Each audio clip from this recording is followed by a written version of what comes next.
बिस्मिल्लाहिर्रहमानिर्रहीम।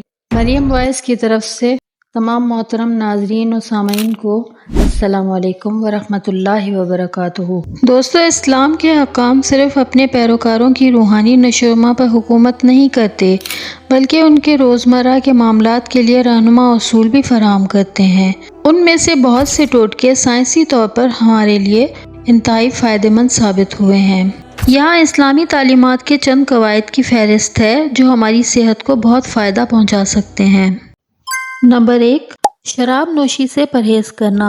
शराब की ममानियत ग़ालिबन इस्लाम की सबसे मारूफ ग़िज़ाई पाबंदियों में से एक है। सही वजह के साथ सेहत की वेबसाइट webmd.com के मुताबिक अल्कोहल न सिर्फ जिगर की सिरोसिस का सबब बनता है और इर्तिकाज़ को कम करता है जिसके नतीजे में हादसात होते हैं, बल्कि ये खून की कमी, कैंसर, दिल की बीमारी और यहाँ तक कि अल्जाइमर जैसे हालात में भी हिस्सा डाल सकता है। नंबर 2, खुराक में एतदाल की मश्क। इस्लाम ज़िंदगी के हर पहलू में एतदाल पर जोर देता है, ना बहुत ज़्यादा और ना बहुत कम। सूरह अराफ की आयत नंबर 31 के दूसरे निस्फ हिस्से में कहा गया है कि खाओ और पियो लेकिन हद से ज़्यादा ना हो, बेशक वो ज़्यादती करने वाले को पसंद नहीं करता। तिरमिज़ी की एक हदीस मज़ीद मुसलमानों को मशवरा देती है कि पेट का 1/3 हिस्सा खाने के साथ, दूसरा तिहाई हिस्सा पीने के साथ और 1/3 हिस्सा खाली छोड़ दें ताकि सांस लेने में आसानी हो। जब बात हमारी ग़िज़ा की हो तो ये साइंसी तौर पर साबित हो चुका है कि बहुत ज़्यादा खाना वज़न में इजाफे और मोटापे का बायस बन सकता है और इससे पैदा होने वाले तमाम सेहत के मसाइल हैं।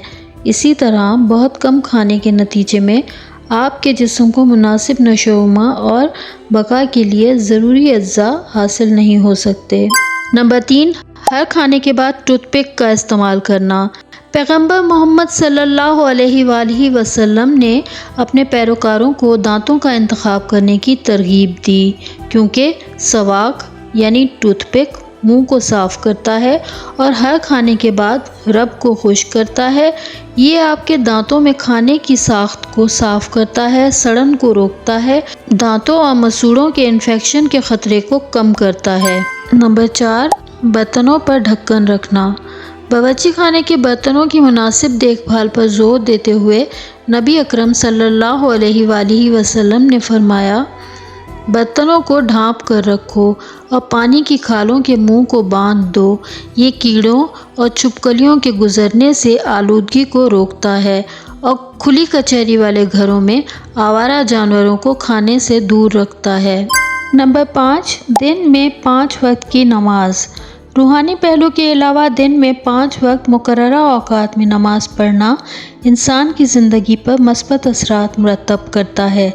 दिन में 5 वक्त नमाज से इंसानी जिस्म मुख्तलिफ ज़ावियों से हरकत में आता है। वर्जिश की एक बहुत ही हल्की सी शक्ल फराहम करती है। नमाज की तरतीब ऐसी है कि खाली पेट के वक्त मुख्तसर मगर खाने के बाद की नमाज लंबी होती है और ज़्यादा खाने के बाद जिस्म को वर्जिश देती है और हाजमे में मदद देती है।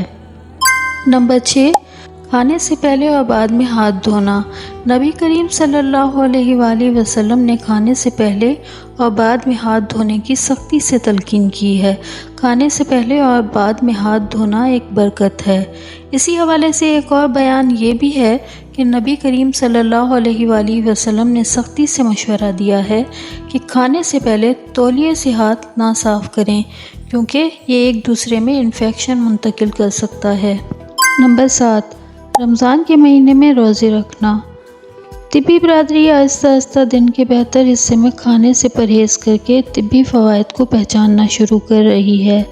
ये रोज़ा ना सिर्फ हमें चर्बी कम करने में मदद दे सकता है बल्कि ये हमारे निज़ाम को एक इंतहाई ज़रूरी और सही मानों में मुनासिब वक्फ़ा भी देता है। ये न्यूरोनल आटोफजी को भी बढ़ाता है जिसका मतलब है कि आपके दिमाग के न्यूरॉन जहरीले मादों को बाहर निकाल देते हैं। ताहम साइंस ने यह भी साबित किया है कि 30 से 40 दिनों से ज़्यादा रोज़ा रखने से भूख लग सकती है और इसको आर्टिफिशियल तरीके से बढ़ाने की ज़रूरत पेश नहीं आती।